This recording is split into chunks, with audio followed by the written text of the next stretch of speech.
Pensemos en un contrato, pero no como un montón de papeles, sino como algo vivo, algo que tiene su propio ciclo de vida. Nace, vive y a veces, bueno, se extingue antes de lo esperado.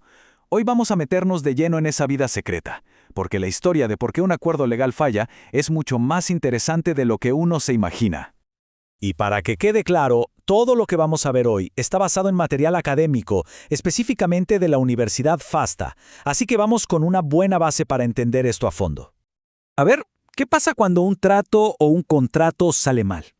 Lo primero que se nos viene a la cabeza seguramente es una escena de película, ¿no? Abogados discutiendo, un juez golpeando el mazo, pero la verdad es que la mayoría de las veces la cosa es mucho, mucho más sutil. Y esa es la palabra clave del día: ineficaz. ¿Qué significa? Pues que el acuerdo, por la razón que sea, no puede hacer aquello para lo que fue creado. No es que explote, no. Es más como un aparato que uno enchufa y simplemente no prende. No funciona. Ok, para entender por qué algo falla, primero tenemos que saber cómo se ve cuando funciona bien, ¿verdad? Así que empecemos por ahí, por el acto jurídico perfecto, el escenario ideal. En el mundo legal, a esto se le llama un acto eficaz. La idea es súper simple en realidad. Significa que el acuerdo tiene la capacidad, la aptitud para lograr lo que se propuso. Si un contrato de compraventa hace que una casa cambie de dueño a cambio de dinero, ¡listo! Fue eficaz. Ese es, digamos, el estado saludable y normal de cualquier acuerdo. Pero, claro, ¿qué pasa cuando un acuerdo ya nace con un problema? Pensemos en un defecto de fábrica, algo que viene mal desde el mismísimo inicio. Aquí es donde la cosa se pone buena. Aquí la ley hace una distinción que es clave y súper útil. Hay dos grandes tipos de fallas. Por un lado está la ineficacia estructural. Imaginen que es un defecto congénito, ¿sí? El problema estaba ahí desde el momento de la creación. Y por otro, la ineficacia funcional. Esto es distinto. El acuerdo nació perfecto, pero algo pasó en el camino. Digamos que se enfermó durante su vida. Cuando un acuerdo tiene ese defecto congénito, esa falla estructural, la consecuencia legal tiene un nombre muy conocido. Nulidad es básicamente la sanción que impone la ley, como si dijera: oigan, esto nació mal, así que no puede producir ningún efecto. Nunca debió funcionar. Ahora, ojo, no todos los defectos de nacimiento son igual de graves. Existe la nulidad absoluta, que es el caso más extremo. Un defecto tan pero tan grave que es insanable. No hay nada que hacer.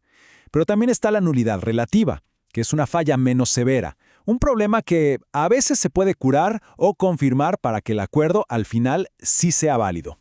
Muy bien, ya dejamos atrás los acuerdos que, digamos, nacieron enfermos. Ahora pasemos al otro gran escenario, el del acuerdo que nació sano, perfecto, pero que por alguna razón su vida se vio truncada. Resulta que hay tres grandes causas para que esto pase. Se llaman resolución, rescisión y revocación. Suenan parecido, pero son distintas. Vamos a ver qué es cada una. Rapidito. Empecemos con la resolución. Esto pasa por una razón muy común: incumplimiento. O sea, una de las partes no hace lo que prometió. Entonces, la otra parte puede decir: hasta aquí llegamos, y terminar el acuerdo. Es la consecuencia lógica cuando alguien no cumple su parte del trato. Luego tenemos la rescisión. A esta podemos verla como la ruptura amistosa. No hay un culpable, simplemente todas las partes se sientan, conversan y deciden de mutuo acuerdo que el trato ya no va más. Y la tercera es la revocación. Este es diferente porque es una cancelación unilateral, o sea, una sola de las partes decide terminarlo todo. Pero cuidado, esto no se puede hacer en cualquier caso, solo en situaciones muy específicas que la ley permite, como por ejemplo con un testamento o ciertas donaciones. Bueno, ya vimos acuerdos que nacen con problemas y acuerdos que mueren antes de tiempo. Pero falta una forma más en que un derecho puede llegar a su fin, y esta es, quizás, la más inevitable de todas, por el simple paso del tiempo. A este fenómeno se le conoce como prescripción, y es una regla de juego fundamental en el derecho. Básicamente nos dice que los derechos no son para siempre. Si uno tiene un derecho y no lo ejerce, lo deja ahí guardado en un cajón, puede llegar a perderlo. Esta línea de tiempo lo explica perfecto. Fíjense, primero se crea un derecho. Todo bien. Luego pasa el tiempo. Mucho tiempo. Durante todo ese periodo, el derecho no se ejerce. Y el resultado final, el derecho expira. Se pierde. Es como si el tiempo literalmente lo hubiera borrado del mapa. Ok, ya hicimos todo este recorrido. El nacimiento, la vida, a veces la muerte de los acuerdos. Pero ¿por qué importa todo esto? ¿Cuál es la clave que debemos llevarnos de aquí?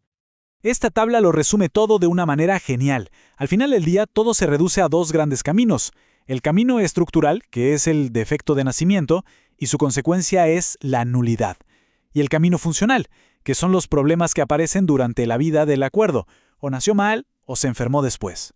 Así de simple. Y aquí está el meollo de todo el asunto. Es como en la medicina. El diagnóstico es fundamental. No es lo mismo tratar un problema de nacimiento que una enfermedad que se adquirió después. Saber si el problema fue de origen o si ocurrió en el camino lo cambia todo. Determina las consecuencias y las posibles soluciones.